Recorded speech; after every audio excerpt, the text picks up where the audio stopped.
Eh bien bonjour à tous et à toute la famille, c'est Masca, j'espère que vous avez la forme pour ma part, ça va extrêmement bien les potes. Aujourd'hui on se retrouve pour une nouvelle vidéo, même nouvelle série. Faut-il acheter, oui ou non, les items que je vais présenter dans cette vidéo? On va parler aujourd'hui de la série Astre Radio qui va sortir le 17 juin. Donc du coup les amis, si ça vous fait plaisir ce genre d'épisode, que je vous dise un petit peu de manière objective si ça vaut la peine ou pas d'acheter tel ou tel item, n'hésitez pas à mettre le petit like, à vous abonner si vous voulez voir les autres épisodes qui vont sortir par rapport aux prochains items qui sortiront après Astre Radio, et à laisser le petit commentaire si jamais vous voulez me référencer, ça fait toujours super plaisir. Mais avant toute chose, n'hésite pas à aller checker le premier lien dans la description qui te mènera vers ma formation Les secrets du business Pokémon, qui comporte un ebook de plus de 60 pages sur les thèmes de l'investissement et de la collection Pokémon, ainsi qu'un accès à un Discord VIP de 330 membres, dans lequel sont organisés quotidiennement des achats en groupe privé, des loteries, des concours, des live réponses aux questions, et évidemment tous les conseils d'investissement en avant-première afin que tu puisses étoffer ta collection à moindre coût ou que tu puisses gagner de l'argent grâce aux cartes Pokémon. En plus, jusqu'au 30 mai, tu disposes d'une réduction de 20% avec le code MASCAGE20 à rentrer dans la barre au checkout. Sur ce, je te souhaite une bonne suite de vidéos. Allez les amis, trêve de bavardage, d'abord on va parler un petit peu de la date de sortie, parce que oui, ça a été annoncé pour le 27 mai, mais apparemment ça sera repoussé au 17 juin. Donc à voir si au final ça sortira quand même en mai ou en juin, ça dépendra évidemment, j'ai envie de dire, de la capacité de production de Pokémon. Mais au vu de la hype qui est actuellement, j'ai du mal à imaginer que ils vont savoir suivre la cadence malheureusement. Donc à voir, on verra du coup plus tard. Bref, on commence directement avec le premier item, parce qu'il y a beaucoup de choses à dire. Donc déjà, on va commencer à analyser tous les items qu'il y aura en rapport avec Astre Radio, et ensuite, on va voir quel est tout simplement le set qu'il y a, quelles sont les cartes dedans, parce que oui, on a la liste officielle de ce qui sortira en Occident, et pas celle qui sortira du coup au Japon. Donc ça pourra nous donner une bonne idée de si c'est sympa ou pas cette série. Donc la première chose que l'on va analyser, c'est donc ce boîtier stratégie et combat Astre Radio. Donc dedans, vous avez une carte promo, un deck de 40 cartes, donc que des trucs style commune, peu commune, énergie, et 4 boosters pour 25 euros. Donc rapidement, on va dire que c'est quand même quelque chose d'assez basique, je mettrai la note de 6 sur 10 en termes de qualité-prix.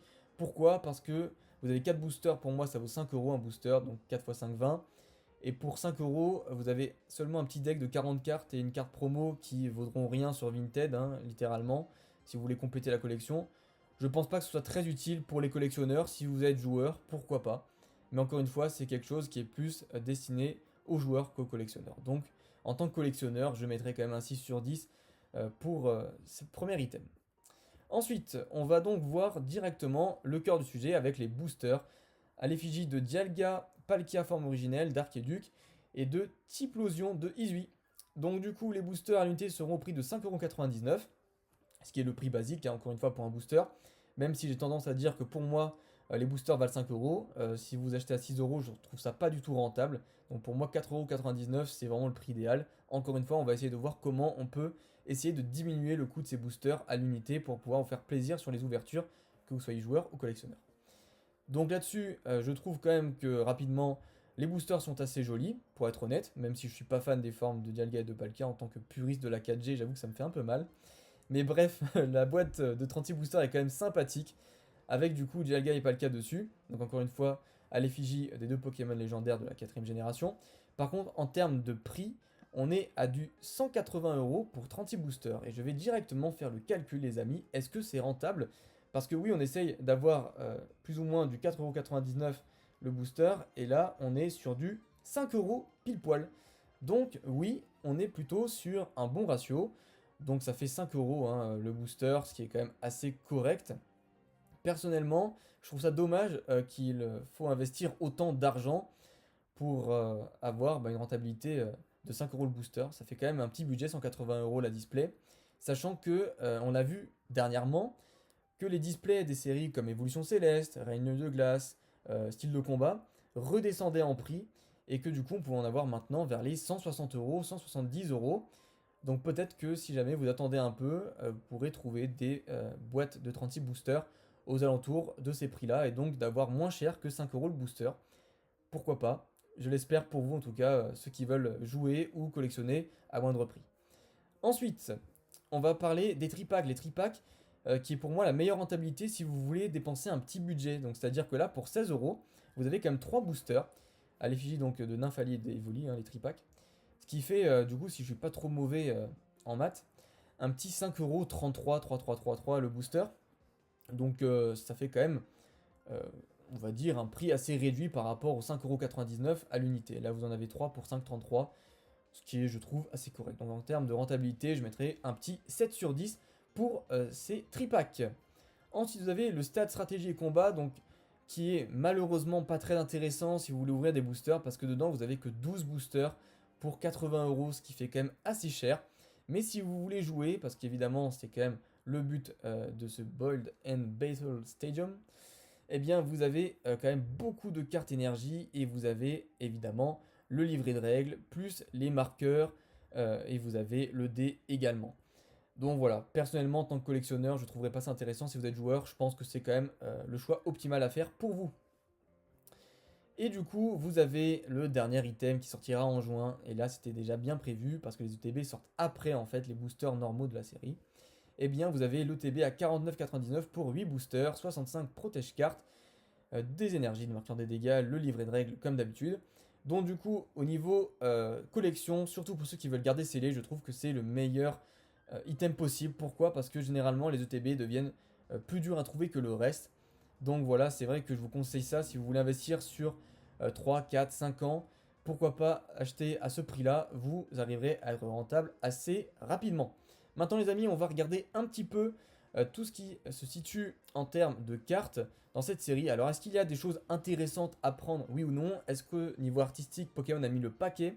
On va essayer de voir. Donc déjà, vous pouvez analyser qu'il y a les formes Voltorb et Electrode de Izui qui sont présentes dans cette série. Il y a de très jolies cartes, notamment qui sont illustrées comme ici ce Yanmega. Voilà, j'essaye de vous montrer en détail. Donc très très sympathique. Et vous avez également ce Scarino qui est très sympa également, que je vais essayer de vous mettre en détail ici. Voilà. Donc j'aime beaucoup. Après, en termes de cartes ultra rares, parce que c'est quand même le plus intéressant, je pense, pour vous qui me regardez, eh bien vous avez Fragile Lady qui est pas un super Pokémon, Viridium, Pokémon légendaire de la 5G qui est pas incroyable, on a vu Dardarian V juste avant, qui est littéralement l'un des pires Pokémon que l'on peut espérer voir en ultra rare. Par la suite, en Pokémon de type feu, vous avez Itran, qui est pas dégueulasse, mais encore une fois, c'est pas un Pokémon super hypé. Vous avez même pas d'autres ultra rares à part lui, oui. Donc en Pokémon eau, vous avez Staros, et vous avez Palkia en forme originelle, qui pour moi est un Pokémon qui, oui, est présent dans les jeux et qui est quand même un Pokémon clé hein, de Pokémon Legends Arceus, mais qui n'est pas plus apprécié que ça. Donc voilà, je suis assez mitigé pour l'instant de ce que je vois de la série, qui a des avantages, oui, mais au niveau surtout des illustrations, des co et des unco. Et c'était pas ça malheureusement qui fait la hype sur une série, et on le sait tous bien. Vous avez ensuite Monsieur Glaget, si je dis pas de bêtises, de Galar, donc qui est l'un des pires Pokémon qu'on puisse aussi espérer en V. Après, vous avez quand même un Pokémon électrique qui est pas mal, donc Luxray en V, donc c'est quand même cool, c'est assez apprécié. Typhlosion de Galar, pardon, 18, qui est donc l'un des starters, donc oui, c'est bien. On est quand même mieux à ce niveau-là. Surtout la V-Star qui est très très sympathique. Et vous avez Jirachi qui est quand même un Pokémon assez apprécié. Donc ça, jusque-là, on va dire que ça va pour les types psy.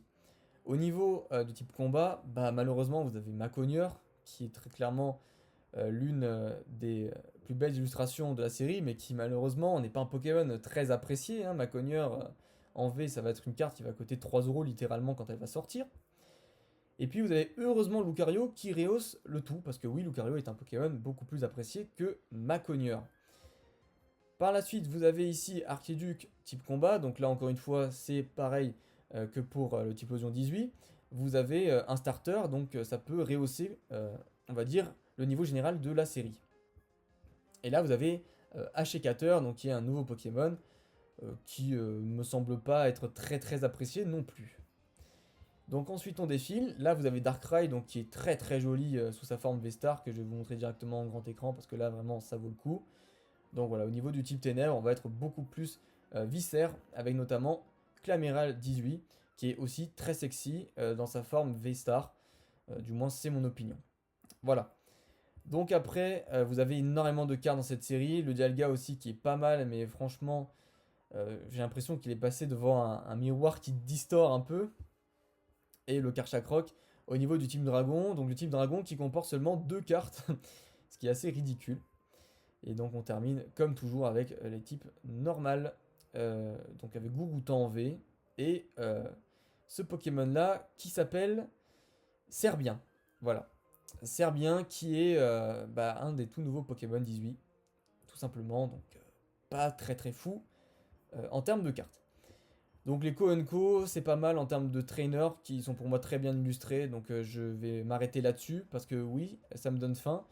Et je trouve ça magnifique. C'est triste à dire quand même que les plus belles cartes se trouvent parmi les Co, mais c'est la vérité quand on voit ce genre de cartes.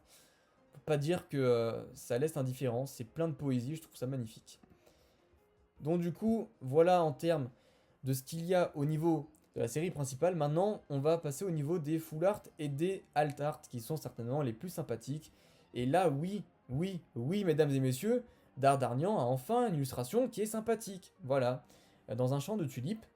Et c'est très très sympathique en termes de saison. On reste dans le printemps et donc c'est quelque chose qui est totalement en adéquation avec ce qu'on vit à l'heure actuelle.